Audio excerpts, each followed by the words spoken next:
Okay, it's only 5 minutes, but I'm going to record because I'm playing and I got to take a shower. But I'm playing this book. I got these alignments up because I ended up in the middle of the river and baptizing myself and praying out there. But, you know, it's a very important spot to me. So I'm going to play this thing after that so it gets better audio than it's got. Assault. This type of attack is directed personally by a malevolent individual who is soul traveling. Recognizing a psychic attack. As soon as you begin to suspect that your trouble may be linked to a psychic attack or be of occult magic in origin, it is important to immediately begin to seriously study your dreams. Each psychic attack must begin at some time to declare and manifest its energetic nature on the spirit realm. Therefore, by keeping a I don't believe in and recording every dream being the fragment police, of dream that you but can I do record, believe you will be able to in locate and people isolate any recurring doing that energetic job patterns. themselves.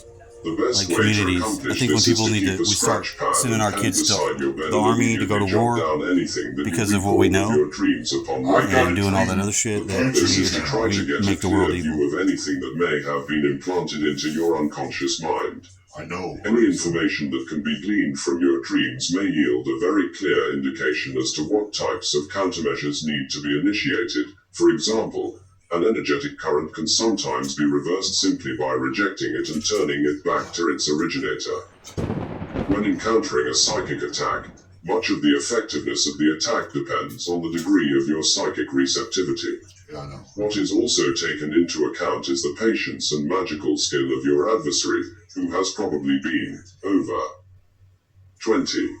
Shadowing you on the spirit realm and waiting for a time of vulnerability.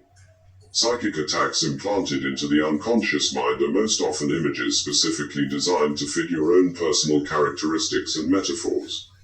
This is because the attack would immediately fail if the imagery or underlying impulses are too alien to you.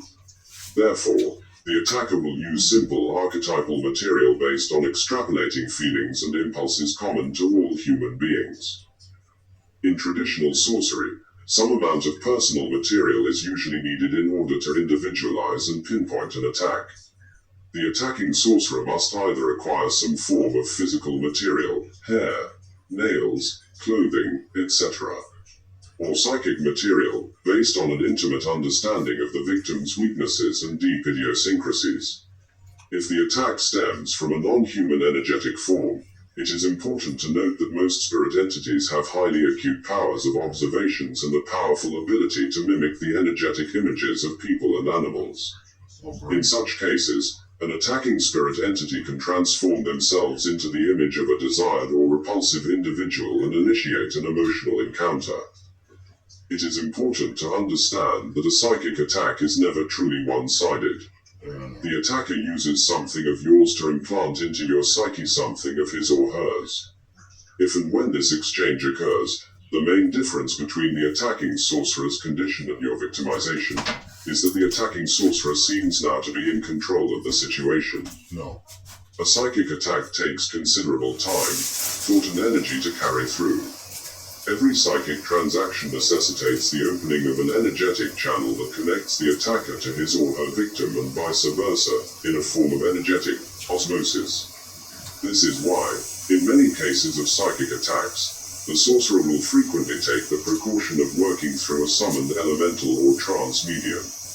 If the victim or a sorcerer working on behalf of the victim simply reverses the circuit, the energetic rebound will not necessarily go back towards the attacking sorcerer but will rebound onto the elemental or trance medium instead.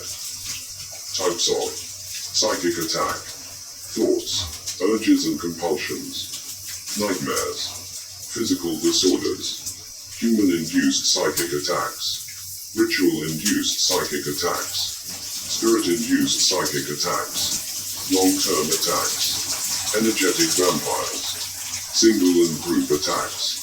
Figure 1.14. Types of psychic attack. Conscious and unconscious psychic attack.